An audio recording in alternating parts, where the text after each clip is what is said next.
বন্ধুরা, রূপাকে চ্যানেলে সবাইকে স্বাগত। চলে এসেছি আজকে আমার বাবার বাড়িতে। আজকে আর কিচেন নয়, আজকে রান্না বান্নাও নয়, আজকে আমরা মাঠে ঘুরতে এসেছি। তো আমার বাবার মাঠে কি কি সবজি আছে, কি কি ফসল আছে আমি দেখাবো আজকে তোমাদেরকে। তো দেখতে থাকো, চলে এসো আমার সঙ্গে।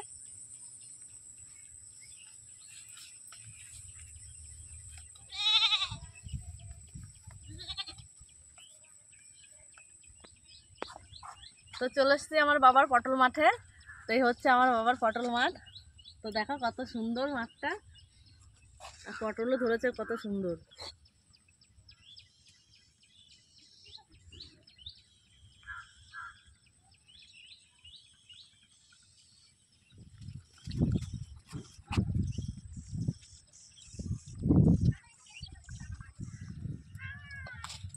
তো দেখো কত বড় বড় পটল হয়েছে, কটা পটল ছিঁড়ে নেবো আমি।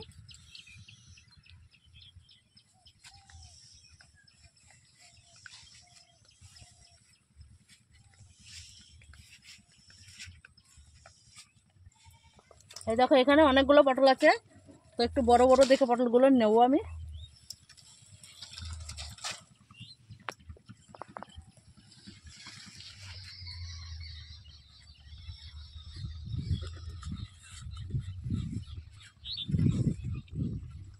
মাঠ ঘুরতে খুব ভালো লাগছে, কারণ আমাদের বাড়িতে কাছে মাঠ নেই, আমাদের অনেক দূরে মাঠ। আমরা মানে সবসময় যেতেও পারি না, দেখতেও পারি না। তো আমাদের এখানে এসে আমার খুব ভালো লাগে। তো কদিন থেকে বৃষ্টি হচ্ছে, এত বৃষ্টির জন্য দেখো মাঠগুলো পুরো সাদা হয়ে গেছে। সাদা আর সবুজে এত সুন্দর দেখতে লাগছে। মাঝে মাঝে ধান পোতা হয়ে গেছে, ধান বসানো হয়ে গেছে, আর মাঝে মাঝে দেখো এখনো সাদা জলে ভর্তি।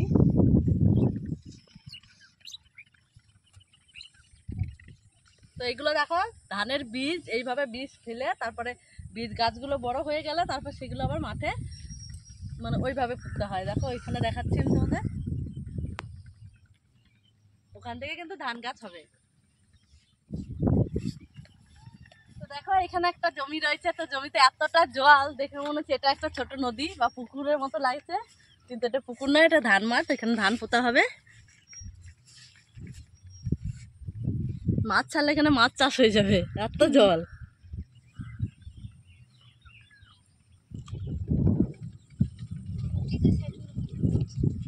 মাছ ছাড়লে মনে হচ্ছে মাছ হবে এবার। মাছ ছাড়লে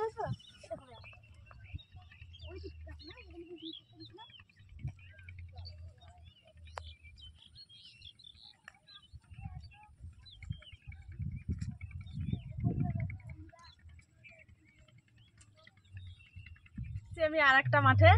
তো দেখো এটা কি গাছ, তোমরা কে বলতে পারবে, কে কে বলতে পারবে একটু কমেন্ট করে জানাবে আমাকে। এখনো ফল হয়নি, শুধু গাছটাই হচ্ছে। তো কত সুন্দর দেখো মাচা করার ডিজাইনটা, দেখে খুব ভালো লাগছে।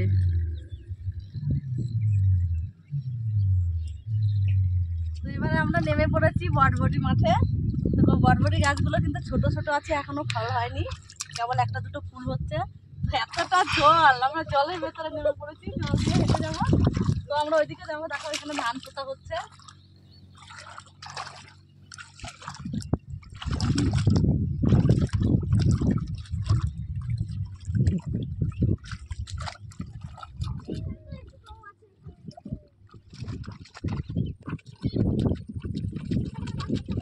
তো আমরা ফাইনালি চলে এসেছি, দেখো এখানে ধান পুঁতছে।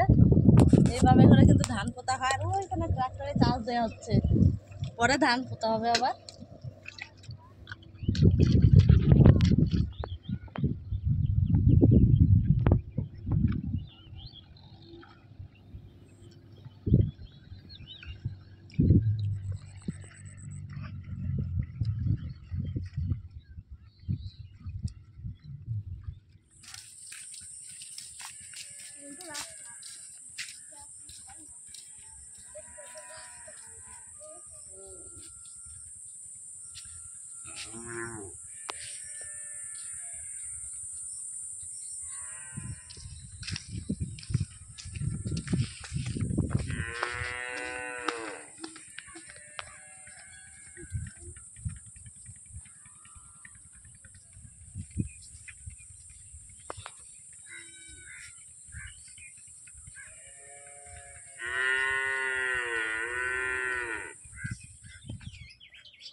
খুব সুন্দর জায়গা। আমার গ্রাম বলে আমি বলছি না, তো আমার গ্রামের মাঠঘাটগুলো দেখো একবার, দেখলে কিন্তু এত সুন্দর লাগে যেন সারাদিন ঘুরে বেড়াই। ওইদিকে না দেখো আমাদের শ্যালো চলছে, ওইটাকে ওখান থেকে জল তুলে চাষ করা হয়।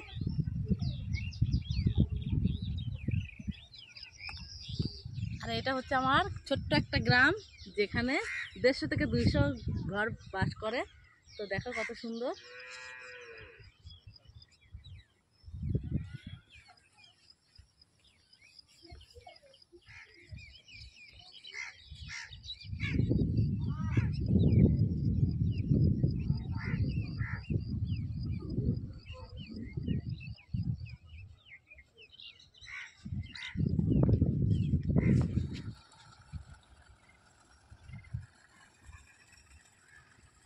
এখন আমরা হাঁটতে হাঁটতে চলে এসেছি আমাদের নদীর পাড়ে।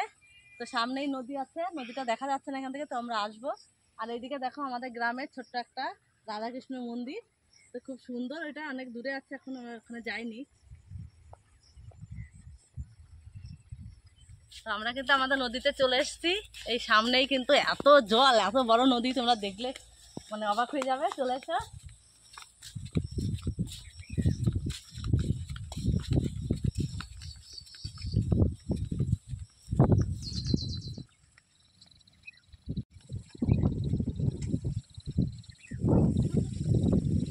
চলে এসেছি দামোদর নদীতে।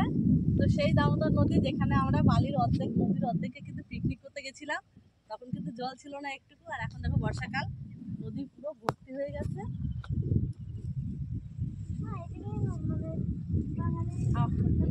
হ্যাঁ, এটাকে বাঙালি দুঃখের নদী বলে। তো এই হচ্ছে দুঃখের নদী, দেখো কত সুন্দর।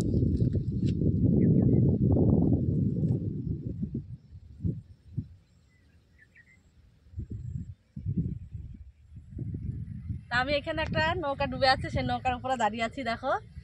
তো ভয় লাগছে একটু একটু আমার, কিন্তু আগে আমি দেখো ওইদিকে দূরে একটা নৌকা আসছে।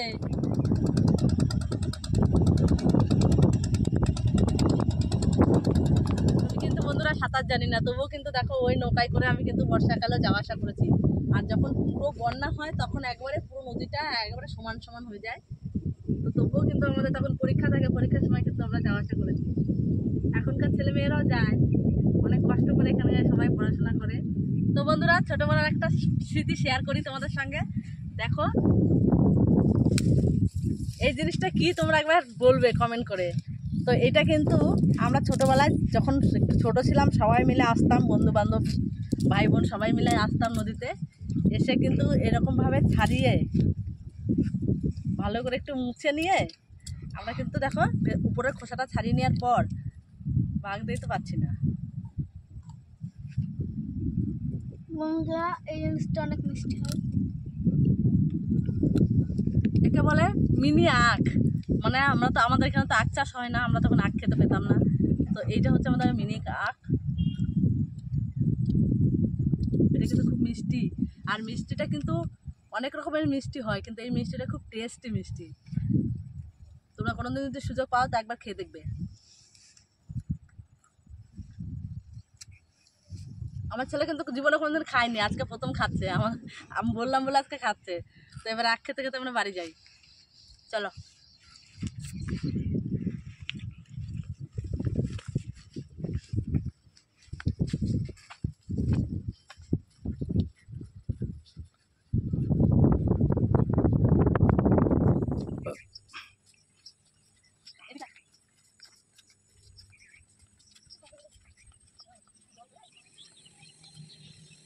স্নান করবি রবি? উনি স্নান করবি?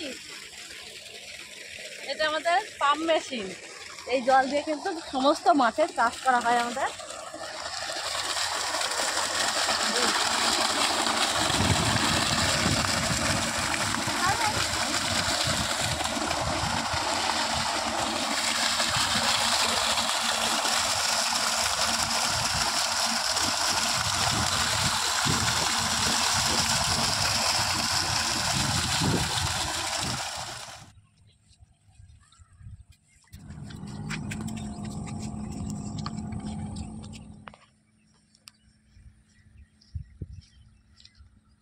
আগে আমাদের এখানে কারেন্ট ছিল না, এই 2 বছর আগে অব্দি কারেন্ট ছিল না, তখন কিন্তু এই সোলারে দিয়েই গোটা গ্রামটা লাইট জ্বলতো।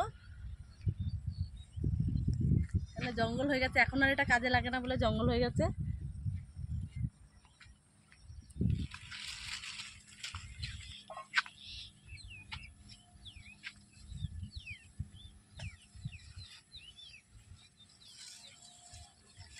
তো এবার আমরা আমাদের বাড়ির পেয়ারা গাছে চলে এসেছি। তো পেয়ারা গাছে দেখো কত পেয়ারা হয়েছে।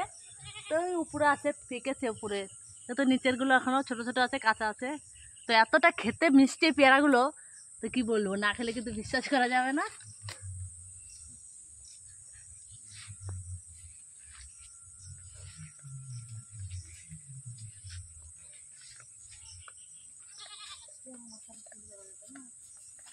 চলে আসছি আমাদের বাড়িতে।